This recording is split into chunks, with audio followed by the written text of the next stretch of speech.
ምነው ልጅ የደከመህ ትመስላለህሳ? አይ አባባ ከተማው ሰለቸኝ።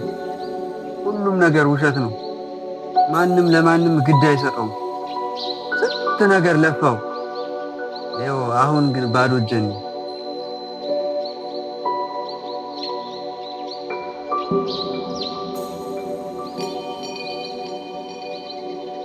ይሄ ምሰሶ ይታያል ልጄ? ይሄ ቤት የቆመው በዚህ ምሰሶ እኮ ነው። እና ምን ይሁን አባባ? እኔ እኮ እያወራሁ ያለሁት ስለ ህይወቴ ነው።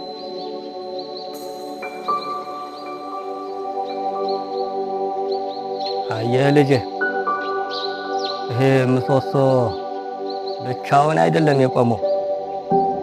ከስር ላይ ስንመለከተው መሬቱ ድገፍ አድርጎታል።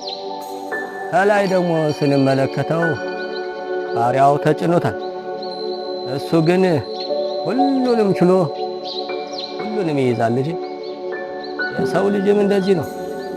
መከራም ቢመጣበት ችግርም ቢፈራረቅበት ኑሮም ቢከብደው ሁሉንም ችሎ እኔ የብዙዎች አምድ ነኝ ብሎ ታመነ አይወድቅም። እኔ ግን ህይወት ሰልችቶኛል አባባ። እንዴት ልጄ? እንዴት ይሰለችሃል? አምደ ብዙሃን ማለት እኮ ልጄ ለራስ ከመኖር አልፎ ለራሴ ብቻ ነው የምኖረው የሚሉ አሳሰብ ትቶ እኔ ለእናትና ለአባቴ ለቤተሰቦቼ ከዚያም አልፎ ተርፎ ለእናት ሀገሬ እቆማለሁ ብሎ ከውስጡ ካሰበ የጥንካሬው መንፈስ ከውስጡ ይፈልቃል። አየህ ልጄ፣ አንተ እኮ የደከመም የወደቅከው የራስህ ምሰሶ ስላጠረህ እንጂ አቅም አጥሮህ አይደለም። እናማ ልጄ አሁንም ተነስና እንደገና ሞክረው።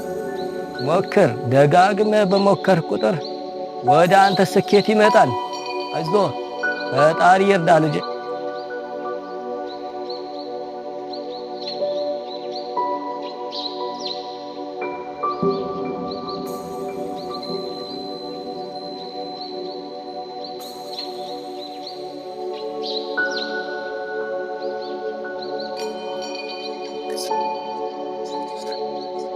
እሰይ ልጄ፣ እሰይ እሰይ እሰይ ልጄ፣ እሰይ እሰይ ልጄ።